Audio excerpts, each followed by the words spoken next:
All right, welcome back to the channel. So we're going to talk this boxing again this morning.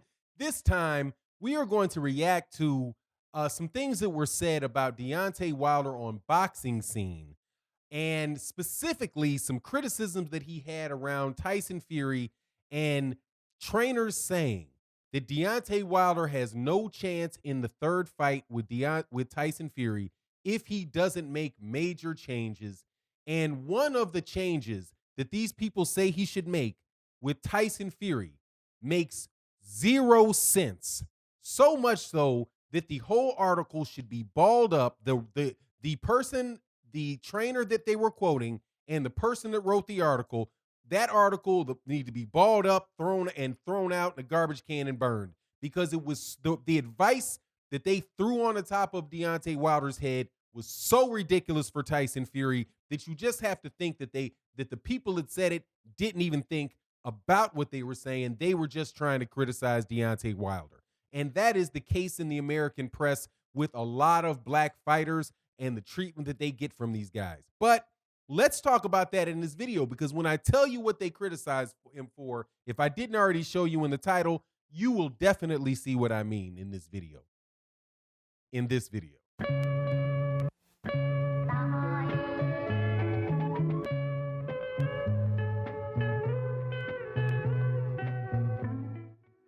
All right, welcome back. So, Deontay Wilder is the former WBC heavyweight champion of the world. He is, I do believe, 42, 1-1.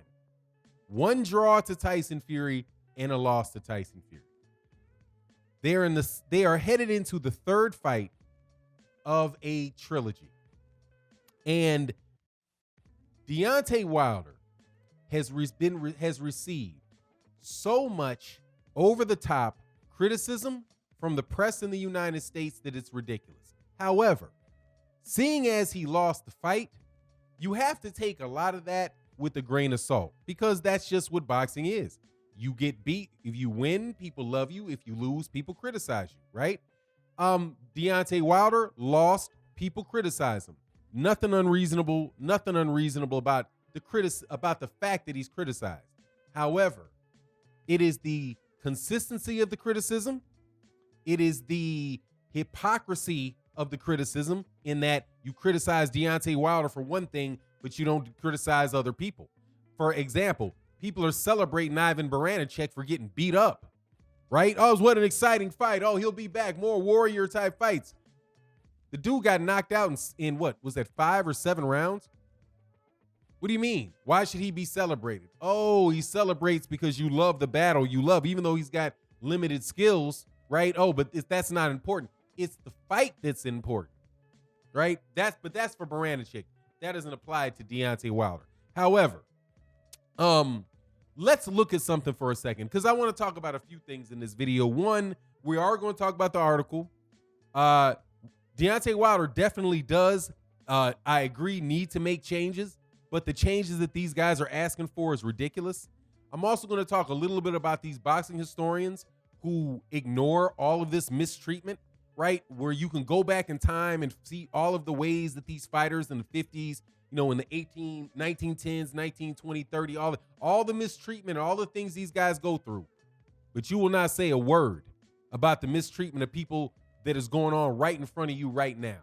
That, my friend, is very, very convenient of boxing historians. Very convenient, where you can point out the transgressions of other people in the past that you don't ever have to see, that you don't ever have to speak to. You don't have to worry about any ramifications of speaking bad about them coming back at you, right? It's easy peasy to talk about Black Murderers Row and how those guys were mistreated and all the stuff that went on with Jack Johnson and Sam Langford and all of that.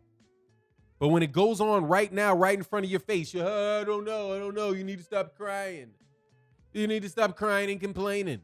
Oh, I guess it's going to be the job for the historians 50 years from now to point out the mistreatment going on now, right? And it'll be their job to point it out. But then the historians then will just be telling everybody just to ignore what's going on, right? Man, it's just weak. So we're going to go over that just a little bit, man. But let's get into this advice. think his name is Lyle Fitzsimmons. Lyle Fitzsimmons, don't ever write anything this stupid again in your life. One of the critiques that was given for Deontay Wilder is that he didn't fight tall enough. That Deontay Wilder is in love with his right hand because he has this amazing power in his right hand, but he didn't advance his skills anywhere beyond the right hand. And one of the things that he didn't realize, that because it's so obvious for Deontay Wilder, that Deontay Wilder needs to, because he's 6'7", he's very, very tall, and he's got a 83-inch reach, whatever his reach is. His reach is very, very long. That he should be standing from the outside, jabbing straight right hand and keeping the person on the outside, right? That's what he should do because he has all that height. Well, Fanon, what's the problem with that? Why would you tell Lyle Fitzsimmons in boxing scene to shut up? Stop saying stupid stuff. Well, that's because Deontay Wilder is not the taller man. It doesn't matter if Deontay Wilder is 6'7" if he's fighting somebody 7'5", right? Because he's the shorter man. What good would it do to give Deontay Wilder advice to fight taller against a man that is taller than him? You want to advise Deontay Wilder to keep Tyson Fury on the outside and jab is when Tyson Fury's on his way in, and then if Tyson Fury gets in, you want Deontay Wilder with his superior height.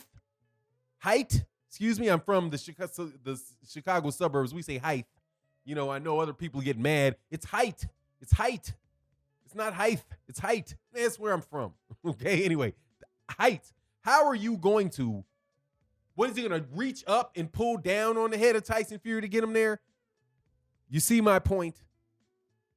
They criticized Deontay Wilder because Deontay Wilder did not fight tall in a fight against a guy that is 2 inches taller than he is and 60 pounds heavier than he is. No, my friend, that does not make sense.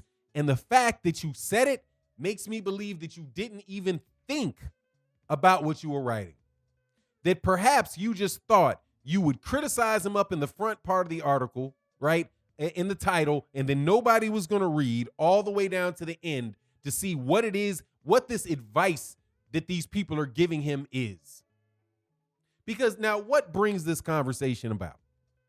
What brings the conversation about is obviously that Mark Breland was fired by Deontay Wilder. So now people want to know whether or not he's going to get another coach. Well, if he just fired Mark Breland, isn't that a good thing? Because if he's never had a trainer that would give him the skills, and maybe it's not, oh, by the way, maybe it's not Deontay Wilder. Maybe it's not, the coach's fault. Man, dude, you understand how ridiculous you sound? Maybe it's not the trainer's fault why Deontay Wilder couldn't advance. Maybe it's Deontay Wilder's fault that Deontay Wilder couldn't advance. You sound ridiculous. The man won 42 fights. The man defended his heavyweight title 10 times. What do you mean? He just lost his since he was in the Olympics, the only fight that he has lost came many years later against a guy that was taller than him and bigger than him, and might I add, cheated out the wazoo. And how would Emmanuel Stewart advise that you fight somebody that cheats like there's no tomorrow? Okay? And Deontay Wilder has 100% right, and it's smart for him to figure out exactly what went wrong. I would think that Deontay Wilder, if you fire your trainer, right? Let me get this right too. Now, why were they firing away? Now, read between the lines in this article where these guys are attacking Deontay Wilder, right? And they're saying, well, yes, he did have to change his team or whatever, but this is all related to Mark Breland. So who's the next guy that they're going to bring in? Right? Is this going to be just another yes man from inside of his camp, or does he need to find another trainer that can work? What are you, a commercial for a trainer or something? Dog, you just gave the man a piece of advice which told him to fight tall against a guy that is 2 inches taller than him. That's ridiculous. Oh, and by the way, how Tyson Fury also fought Vladimir Klitschko. He also fought Vladimir Klitschko. And Vladimir Klitschko was trained by Emmanuel Stewart. And Vladimir Klitschko was not able to fight Tyson Fury like he fought other fighters because he, again, with Tyson Fury, was not the taller man, was not the bigger man. No, in order to beat Tyson Fury, number one, you got to stop Tyson Fury from cheating. Okay? That's the number one thing you have to do when you're fighting Tyson Fury. Make sure that Tyson Fury and his team are not cheating you. That is a fact, okay? And if anybody wants to run away around that fact, I could not care less. That man's glove, even if it was legal, was paper thin, but guess that's legal. The man had already been tested positive for performance-enhancing drugs and suspended. The guy's already been snatched out the ring for having his glove detached. You watch the Deontay Wilder fight and you see Tyson Fury head wrenching his neck, punching him while he's wrenching his neck, and that, my friend, is not boxing. In the first fight, his glove is halfway off the man's hand. That, my friend, is not boxing, and I don't care how many times you people deny that that's what happened because there's a videotape.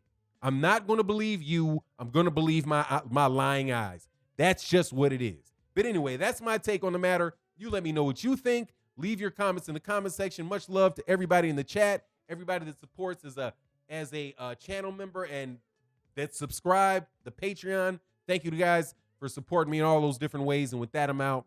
Peace.